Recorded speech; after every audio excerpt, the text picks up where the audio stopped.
Good morning.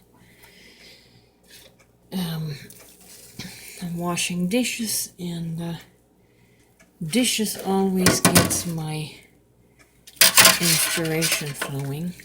Try not to be too noisy, so you can hear me. But a certain person in my life is my muse, and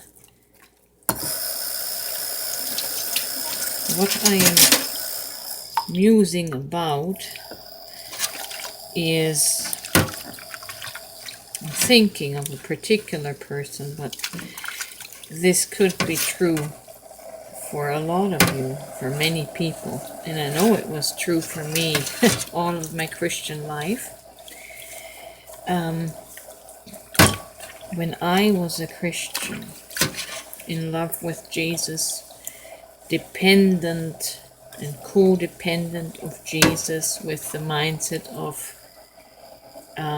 of myself I can do nothing, which resulted in the psychological separation from God. It's a psychological separation from God.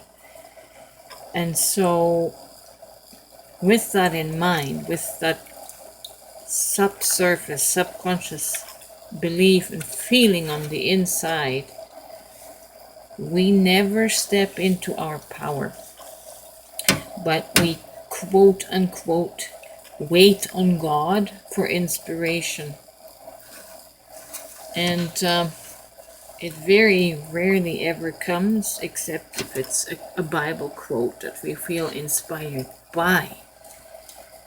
But we're rarely, if ever, inspired by original thought, by original ideas and inspiration, like I am doing here spontaneously.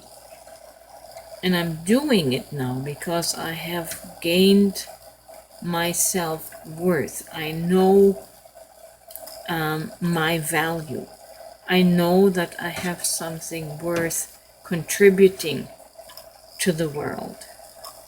My messages, it may not be for everyone, but it'll be for one or two specific people, for someone, a random person that may need to hear exactly what I have to say, what I am inspired to say. And so I was thinking of, this person and people like that in general, and myself, who have been Christians for many, many years, and they never share content that originates within themselves. And it's because of this subconscious self-image. They don't feel, they're not aware of it. It's subconscious. And it holds them back from freely speaking, freely expressing from their self, because they feel that their self is not worth anything, or they have in themselves, they have nothing to contribute. It's got to be all God. It's got to be Jesus. It's got to be the Spirit, the Holy Spirit. So they never find the courage to equate their thoughts with God's thoughts. And so they wait all their lives until they have moments where their ego feels confident enough to allow for a little expression. But they're not living in the full awareness of their divine self. They're not living in full awareness of their divine supercharged self. You see this from my life if you followed over the last couple of years, how I went from a very reserved, timid person, afraid to show up on camera. And today, yes, I might look like I love hearing myself talk. Actually, I do love hearing myself talk. But I'm coming now from an awareness of strength and value and beauty. And I feel I have things of great value to share. That's why I never shut up. It doesn't have anything to do with pride.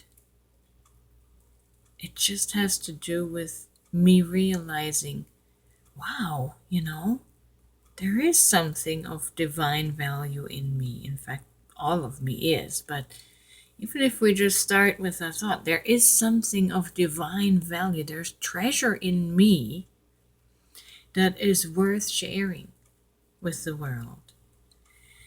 And yeah, so as I was thinking of my friend, of this particular person who is my muse, as I was thinking how I have never,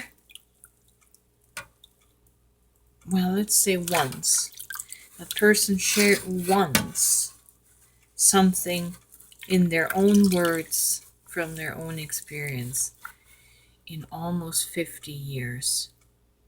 I thought, wow, that is so sad. All that treasure bottled up on the inside, and limited by the subconscious program and fear,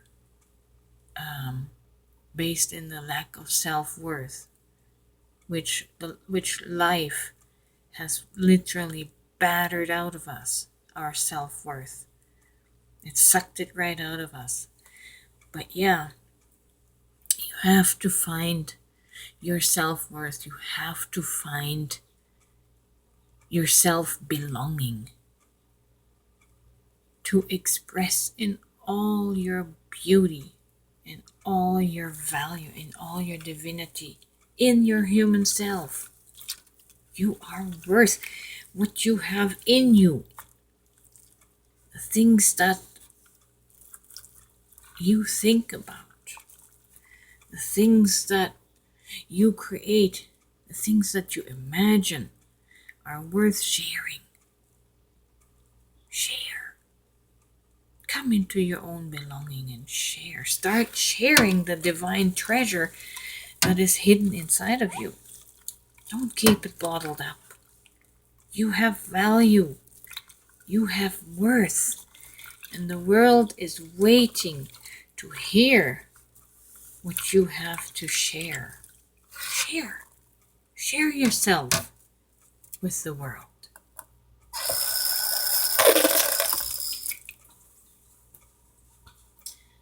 I want to encourage you.